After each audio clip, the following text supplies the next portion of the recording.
This meeting is being recorded. And that all too familiar double this meeting is being recorded, recording in progress message means that you, dear listener and or viewer, are observing and participating in the first Forward Maryland of 2023. Welcome. My name is Bill Woodcock. And Happy New Year, everybody. I am Steve Hunt.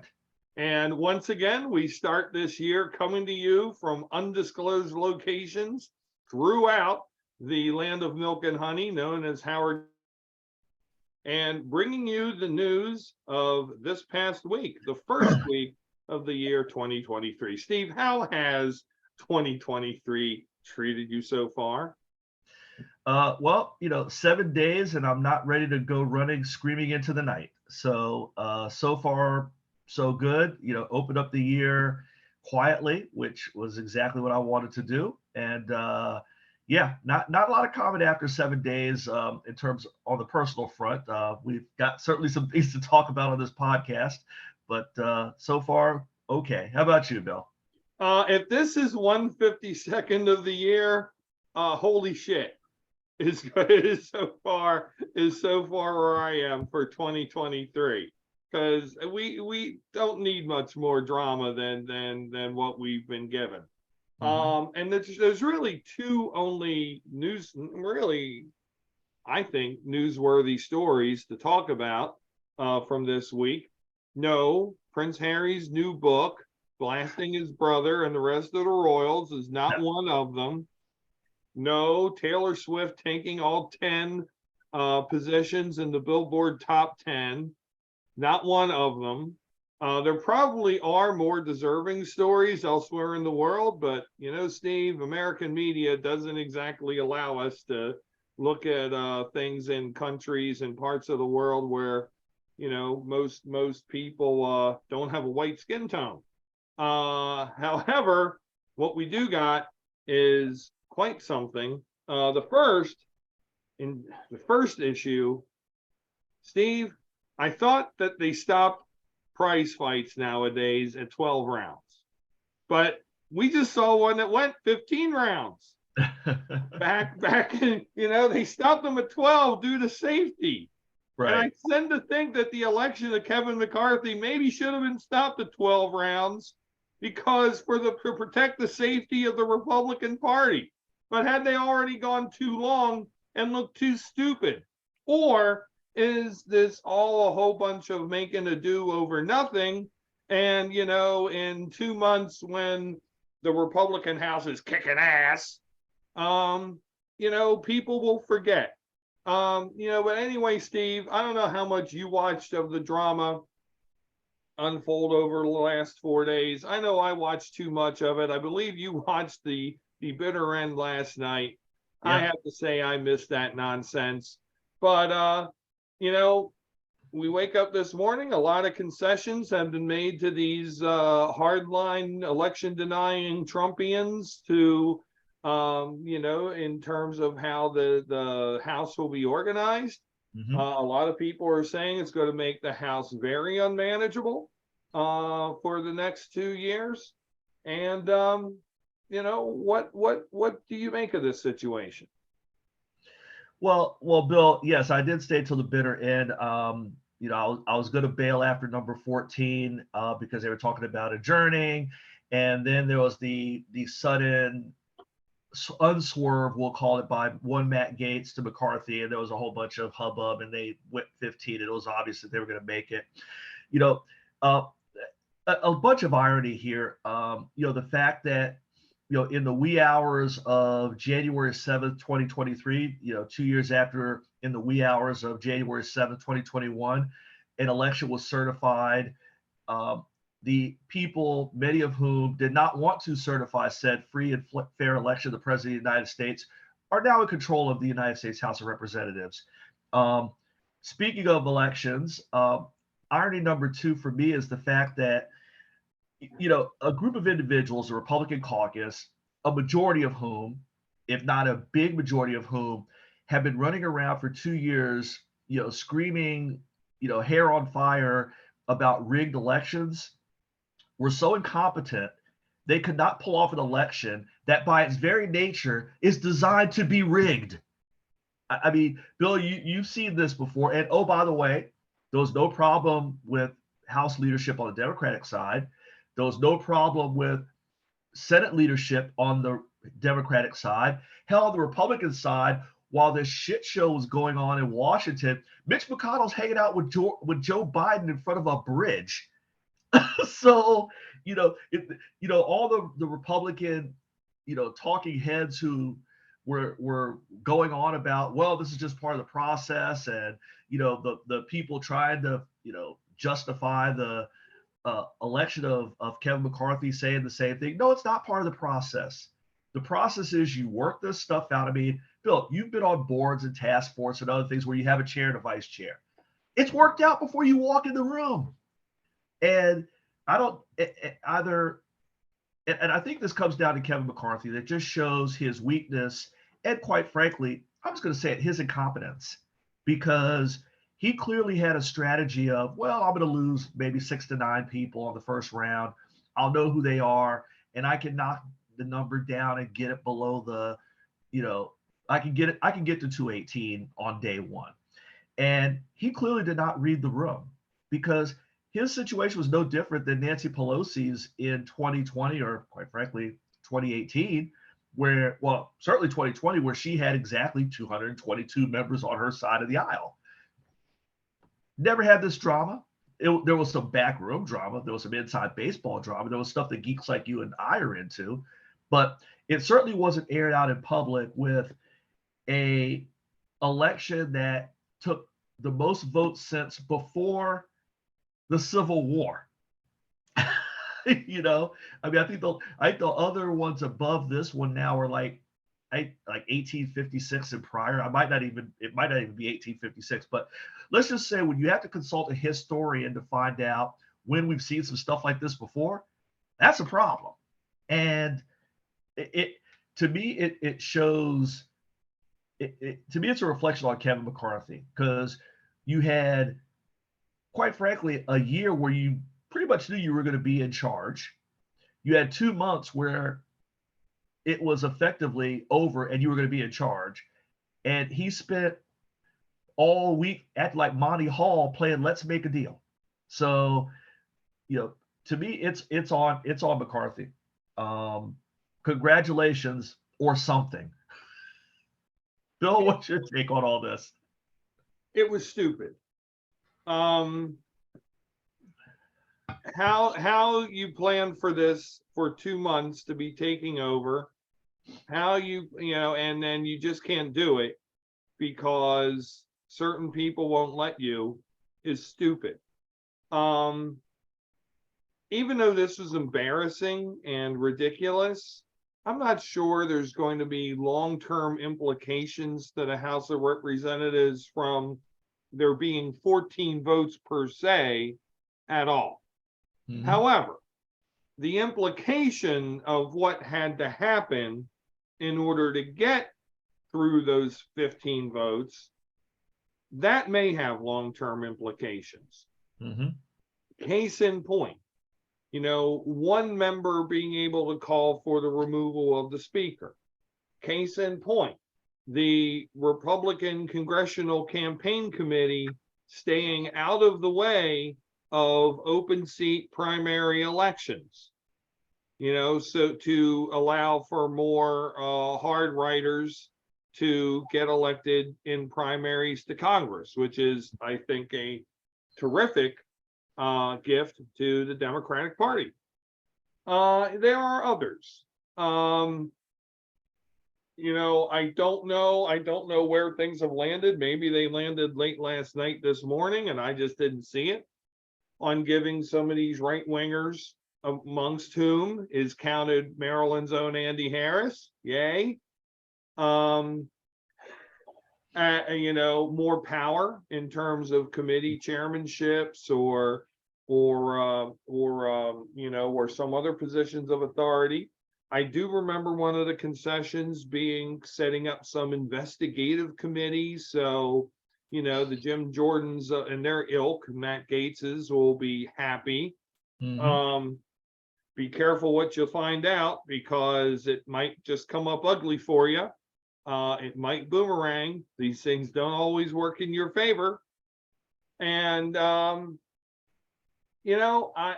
just think in the end, I think 4 days were wasted. Mm-hmm. I don't think, that by, like, say, March, anybody's really going to care. It's just another black eye.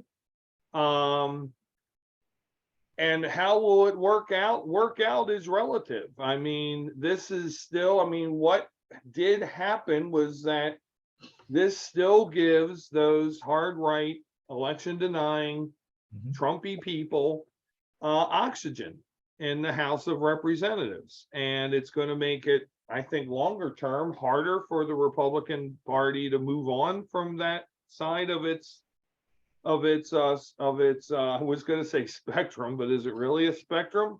From that part of its ideology.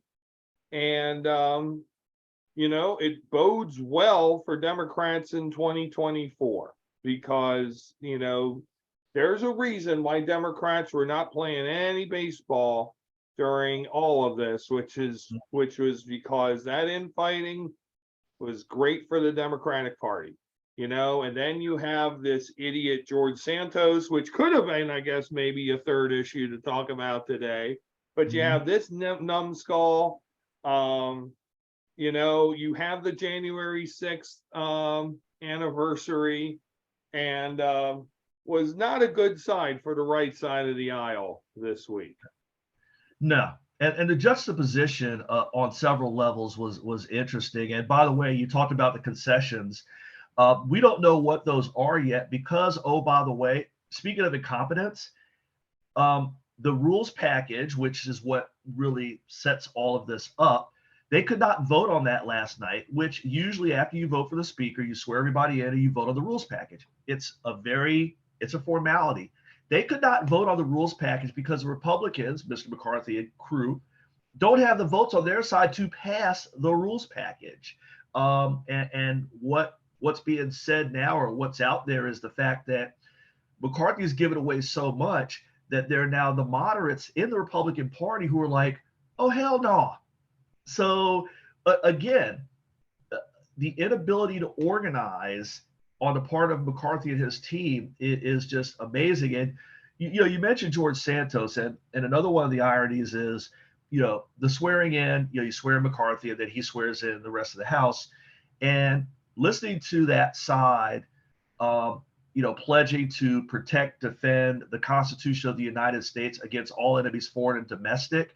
And these are people who are a vast majority of whom are election deniers, saying, oh, yeah, we'll protect and defend the Constitution against everybody. I'm like, no, you won't, because you already didn't. And then there's a part of the oath that I can't remember the exact words, but basically says that, I'm of right mind, and there's no falsehoods or, no shenanigans here. And they zoomed in on George Santos as he's taking that oath. And I'm like, exactly. So, now the one thing I will say, for those people who are saying that, Kevin McCarthy can no longer govern his caucus, the House is ungovernable, it already was. Once the elections came through and the Republicans were south of 225 members as opposed to north of 240, it was already ungovernable. Because, if you think that it's just about Boebert and Gates and a few others, there were people who supported everything they were doing, but since there was no other option but McCarthy, they just said, let's just get it over with.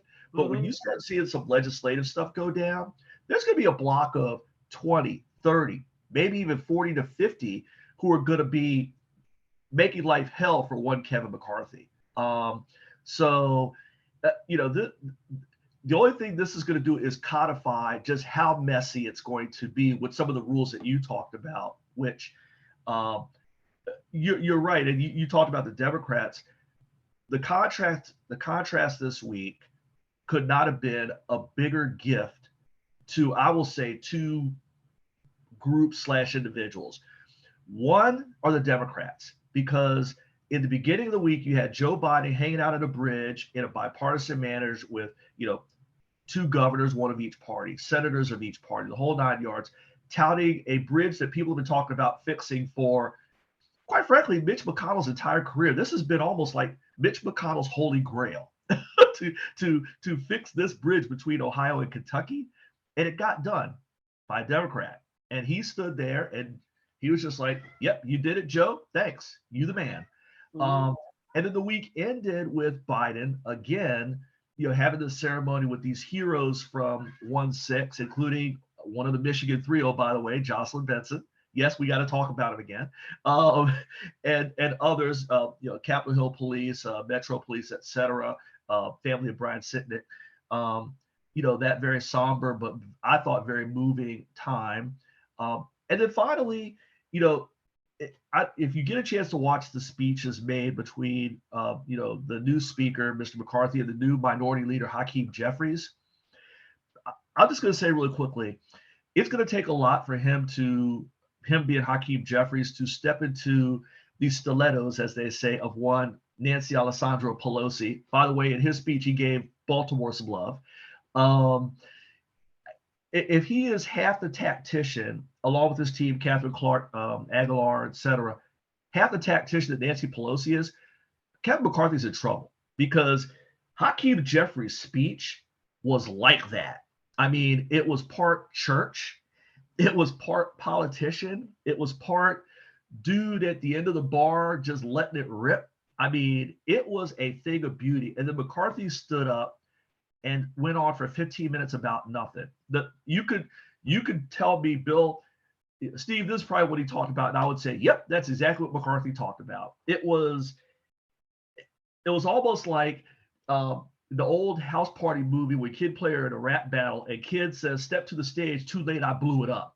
That was Hakeem Jeffries. He blew up the podium and left nothing for McCarthy except for to stew in his own ineptness, weakness, and and what's going to be the lasting image of all this, Bill, from a visual standpoint? Some guy being pulled away from Matt Gaetz by his face. There's your lasting image. Welcome to today's Republican Party. By the way, just very quickly, the other person or group that benefited from all of this mess is probably one Ron DeSantis, who can just run his whole agenda and be also anti-Washington and say, look, these guys are such a mess, they need me. So I don't think it was a bad week for Ron DeSantis either. No, and I'm going to wrap up because we've got another thing to talk about today. But Sorry, I've been on for a while there. Yep. But I will amend what you said about Hakeem Jeffries. I think he only needs to be about 1/20th the tactician of Nancy Pelosi. He doesn't have to do very much. The biggest thing, and it's not a small thing, is to keep the Democratic caucus unified. It was very interesting during the fun and games, watching AOC work the crowd, as she's come into Congress now, and she and Omar and Presley and Jared Paul are now a few terms into it. Now they're getting their sea legs, and they're understanding how to play the game, and they're understanding that some of that playing the game is the waiting game. And then meanwhile, the same is going on of the Spanbergers and the other people, on the more purple side of the spectrum. All Democrats have to do, and this is maybe hard, is watch and wait. And stay, unfortunately, I mean, being a guy who likes to be about ideas and be about bold initiatives and be about, helping people politically, the best strategy Democrats can do now is just hang out, watch what goes on, because they will destroy each other. They're fixing to already. They've already set it up so that, they put a Q-tip on that house of cards the wrong way and it'll fall. So, that's about the best thing that they can do. Hey, Bill, can I give you a quick lightning round? One quick question, and it's still related to Capitol Hill, but I know we didn't talk about it in the pregame, but got to give a shout out to Senator Debbie Stabenow of Michigan. And I only say that because we have our love for Michigan and some of the politicians there. You know, she announced that she was not going to run for another term in 2024. I think it was a brilliant move by Senator Stabenow because, you know, 24 is a presidential election year. I think she's done a fantastic job, but, you know, I think it's a good time for her to ride off to the sunset because of the ridiculously deep bench that there is within the Democratic Party in the state of Michigan. Bill, who you got, you know, leading way too early for that Senate seat from the state of Michigan, because the Republicans there are a total shit show. So it's probably going to be a Democrat. Who you got? Because there's a lot of people you can pluck. Well, I mean, it's a 24 race, right? So not Yes. a 26. Yep. So, I mean, you know, is that something that Whitmer could turn around and say, I want to be in the Senate? You know, it seemed like she wanted to have another, you know, full term. But of course, politicians do that. They turn around and they say, you know, no, thank you. Have to wonder about the lieutenant governor there, whose name I forget, because I'm not sure that gentleman's path to the governorship is assured. So why wouldn't he run? I'm doubting very seriously that Michigan has ever elected an African American to the Senate. But why not? Because I do see one of the other statewide, you know, of Michigan's Angels, you know, moving up to run for governor, either Ms. Benson or the Attorney General, whose name escapes me at the moment. Nessel, Dana Nessel. Why do you know that so well? And then, you know, I would imagine that Big Gretch goes for the top job at some point, maybe 28. You know, I mean, you know, she can chill out and rest on her admirable laurels until 28. Which really reminds me, I do need some sort of an autographed Gretchen Whitmer thing. I really do. And by the way, before I go really where I should not go at 9 o'clock on a Saturday morning, I'm going to kind of put a cold water on myself and say, you know, they are remaking House Party. Oh gosh, yeah, I heard that too. Yes, except they're at LeBron's house. How do you do that? You don't do it well. You know, it's gonna make everybody involved in that movie feel like a social misfit. Yeah, I was not too happy hearing about that. Well, you know, I no one party earlier. No one should be happy about that at all. Anyway, let's talk about a much more serious topic. Yep. So the other news story that has taken the air out of the American press for the last week was the very tragic and very scary situation on Monday Night Football this week that happened with Buffalo Bills safety Damar Hamlin. For those who may not know, and I don't know who does not know, during the first quarter of Monday night's game against the Cincinnati Bengals, Hamlin made a tackle on Bengals receiver T. Higgins. After the tackle, proceeded to stand up and then immediately sit and then fall to the ground, which looked like to me at the time that I saw it, a move that players often do to signal that they may have like a leg injury or that they have some sort of a cramp or, you know, something wrong, you know, some sort of injury where they're not sure if they can walk off the field. But to whom others who are more knowledgeable and have seen these things more than I say, oh yeah, he collapsed, he had a heart attack.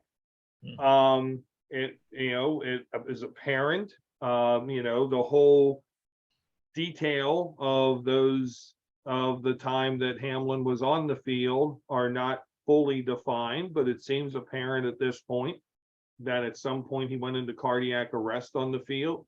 His heart stopped.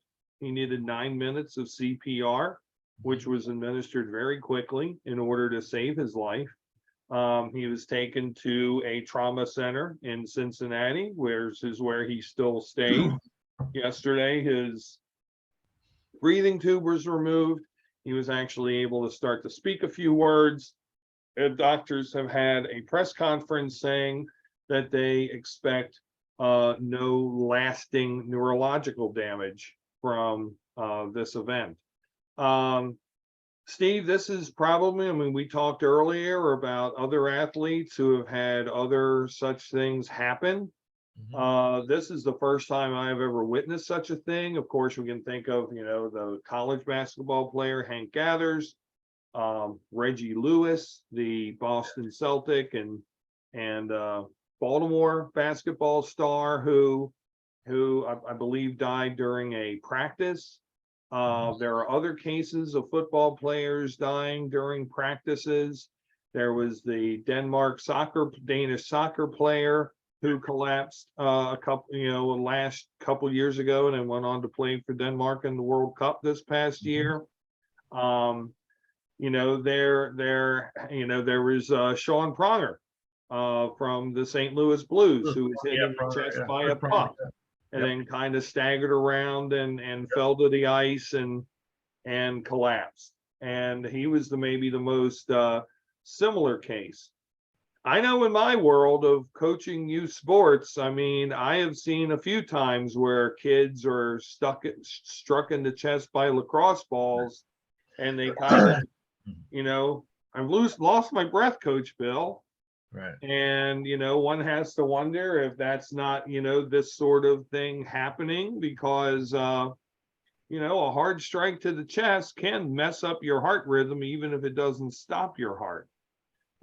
Steve, what does, let's first talk about the medical and safety aspects of this, and then we can talk about the nonsense that's going on the field. But you're a coach as well. Your kids play sports. Yep. How what do you think? What have you been thinking this week as you've been following this? Well, I did not see it live. I got a text message right after it happened. I was in a group chat with some folks, with some guys in my fantasy football league. Ironically, this week was the fantasy football championships, and that was some of the other silliness online about ramifications there. Who gives a shit, quite frankly. I thought about Hank Gathers because that was the closest that I've seen to just out of the blue somebody just falls out, and obviously Hank Gathers tragically died. The Chris Pronger situation, my understanding is, you mentioned lacrosse. I mean, they're kind of related sports. This has apparently happened before in hockey because, anybody who watches the sport, some of these slap shots are north of 100 miles an hour. I think Ovechkin has clocked a 103 and in his career. So there have been a number of occasions of hockey pucks hitting somebody in the chest, not unlike probably a lacrosse ball, where that has caused that situation. So first time this happened in football because it was just a situation where the hit was in the exact spot where this was possible. But a couple of things I want to just throw out there. Number one, the medical attention that was given immediately. And this, I got to give a shout out to the NFL. They've taken a lot of hits for health and safety protocols, et cetera. The whole situation with Tua Tagovailoa and his concussions, that certainly made a lot of news as far as Tua's situation in Miami. But I did not know the extent that they had this sort of medical response available, but there are like upwards of 50 technicians and professionals at every football game to respond to injury situations. They responded, to your point, very quickly. And even the folks at the University of Cincinnati Medical Center said, this man's life was saved because of the quick response on the field, because there was an individual on the field that gave him CPR because his heart stopped, apparently, on the field. He was done.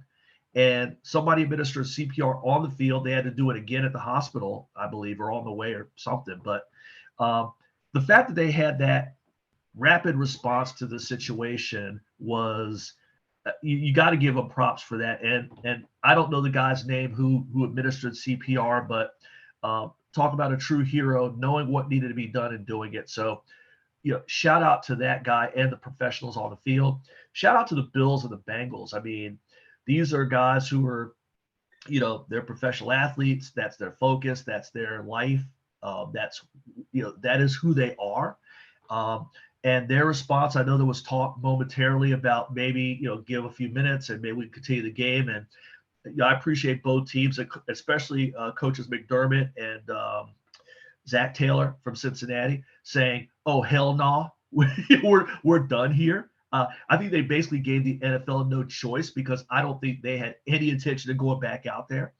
Also, some love to T. Higgins. Speaking of more silliness online, people saying, "Oh, T. Higgins did this and caused that to happen." No, guys, and I'm so glad that the family of Damar Hamlin came out very quickly and said, "Leave T. Higgins out of this." So, those are my first thoughts. Was just the response, which was amazing, and thank God. And yeah, he's got the breathing tube out. I think he FaceTimed with the team yesterday afternoon. So, continued prayers for a full recovery. And then the best part of this story, now that we know that he's out of the deep woods, is his charity, which he set up 2 years ago to raise $2,500 to buy toys for kids in the Pittsburgh area where he's from. Last time I checked, it was pushing north of 7 million. It might be north of 8 at this point. Some of the names of people who contributed are like folks all over the world, famous and not so famous, people coming together to say, hey, let's give some love. Shout out, since we're here in Baltimore, to the Ravens flock, because I know I saw a lot of tweets from folks in the flock saying, hey, remember a couple of years ago when Lamar got his injury in the playoff game and the Bills Mafia came out and supported Lamar's charity just to say, we love you, we're thinking about you. Let's do it for Damar, and Baltimore showed out too. So I'm glad we're talking about, at least up front, we get to the silliness, but some of the good stuff that happened that appears to have this guy on the road to recovery. Prayers for Damar. And it was a tragic situation, a scary situation, but it seems like it's trending in the right way. So those are my. I'm going to add to all of that. Mm-hmm. And again, wow! After all of that wonderful praise and props that you gave, that I cannot help but echo, I also have to say a hearty F off to the morons on social media. And here's another reason why I just can't deal on Twitter, who were saying that what happened to Damar Hamlin was somehow related to COVID vaccines. Oh, Jesus. What sort of ridiculous bullshit is that? Anybody saying that should essentially be thrown in a center. I mean, Yeah. They really should. I'm so effing tired of all this anti-vax, anti-health, anti-safety. I have my own immune system. Bullshit. Yeah. You know what, jerks? The country ain't going to close down again. Now we have vaccines. Now we have pills. Now we have treatments. I know y'all got butthurt 2 years ago about that. Deal with it. Do not take this moment of tragedy, this moment of horror, and turn it into a way to weaponize it for your own stupid platform. Morons. That's all there is to say about it. Yeah. Steve, I agree with everything that you said, and I'm going to take the opportunity you latched onto a bit there on the football aspect, and I think we just need to go from there. Yeah, I mean, there was implications in my fantasy football leagues too, which incidentally I still won one league this year. Although I really didn't, of one of my three, I really not sure still how I did that. But it managed, and I finished, I believe, third in another one. So I was very happy, although no money there. But also, the NFL does what the NFL does and came up with a completely cockamamie plan. I mean, it's a good idea to have never decided that Bills and Eagles game will never be played. Just don't play it. Right.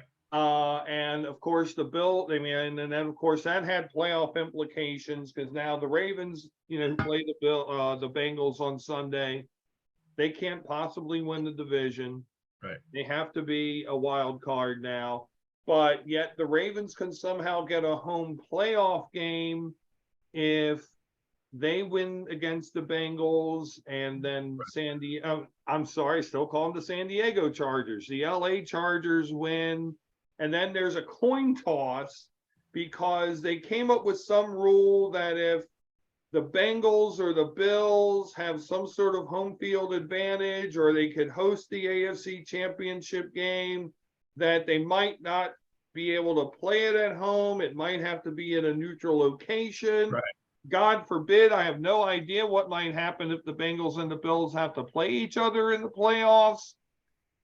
Why? I don't understand why they just didn't make a simple solution, which the original thing I thought of, which is just scrub week 18, finish Bills Bengals this Sunday at some other location, because I can understand why they wouldn't want to go back to Cincinnati.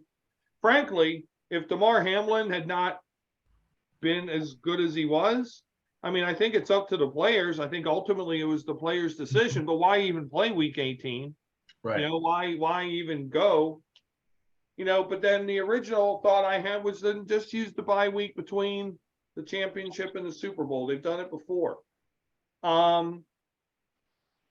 But when it became apparent that they were going to play week 18, well, then my thought became, well, why do you even count it? Count it as a tie for both teams. Count it as 0-0, no score, whatever statistics count. That's it.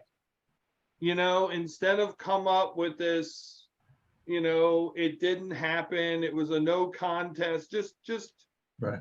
It just became weird. And I really think that in that nonsense, the NFL got too worked up with fantasy football people, more importantly, gambling interests. Right. Because I'm sure now there's a whole lot of bets that'll never get paid out, one way or the other, about that game. And it just, the whole playoff thing now and that side on the AFC side now is ridiculous. Yeah. None of which is of any importance considering the health and welfare of that 24-year-old man. Yeah. It's extremely minuscule, but and many props to the NFL because they do have protocols for what happens should a player be seriously injured. They don't have protocols about that certain situation, but many props to them for having that accessibility. Yeah. But I have to say that the way they've handled this from an on-field standpoint kind of makes me less enthusiastic about the rest of the season. Yeah. Bring on Blue Jays lacrosse. I like that. And the Caps. Yep. No, you're right, Bill. And I mean, I won't even go into the math of the gymnastics. There was the old phrase when we had the Great Recession about the banks and TARP and too big to fail. You wonder if the NFL is too big to make a damn decision, because it felt to me like all of those different scenarios you walk through was, okay, we'll do this. Well, what about this? Okay, well, maybe we'll do this. Well, if we do this, what about this? Well, okay, well, then we'll throw this at it. They just paralyzed themselves trying to come up with the perfect solution. There's not going to be a perfect solution because this was not this situation was unprecedented or not very often in terms of time of the season, implications, etc. You just come up with something simple. There were simple ways of doing it.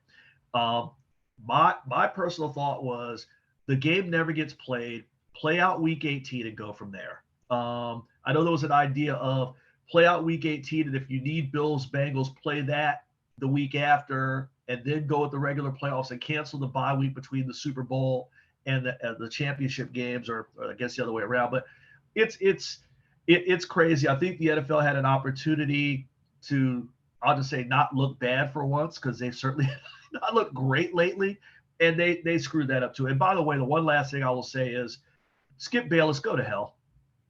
And I that's don't all know I'm what saying. Skip Bayless did. He was online Monday, totally inappropriate, talking about, what about the football and what about this and that. Zero sensitivity towards Damar Hamlin, towards that situation, towards the Bills, towards the Bengals. And I mean, he's not been somebody I've respected much anyway. He's always been pretty much a blowhard, but he went next level on that one. And so, there were a bunch of people who said some crazy, inappropriate things. You talked about the anti-vaxxers, but Skip Bayless, same thing. Basically, his whole thing initially on Monday night was, what about the football? And I'm like, what about kiss my ass, Skip Bayless? So we'll see how it plays out. Hopefully the NFL figures their way to a solution that's not idiotic. But again, I'm looking forward to Hamlin walking out of the hospital, the first Bills home game where he can walk onto the field and get the love, not just from Buffalo, but from the league that he so rightfully deserves. I think that's going to be a hell of a moment. I can't wait to see it. And I'm still a Ravens guy, but between the Damar situation and the 1990s with the Bills of Jim Kelly, et cetera, if the Ravens aren't going to do it, I would not mind seeing the Bills finally get one this year, and maybe have Damar at the Super Bowl celebrating with his mates. That would be great. Yeah. Steve, it's time to wrap up this fine podcast production. Any more thoughts? No, like you said, it's not for the first week of the year. There's been a lot going on. You mentioned the Harry book and Taylor Swift, and I'm sure there's some other things out there that we've missed, but I think we hit the big two. Obviously we're Forward Maryland. We didn't get to any state and local. We'll get into that as the Maryland General Assembly rolls out and the new Howard County Council rolls out. I'm sure there's plenty we will be talking about in the coming weeks. So let's go. 23, baby. Yeah, it's gonna be a fun year. And I will say that planning is underway for the 2022 end of year Forward Maryland Awards.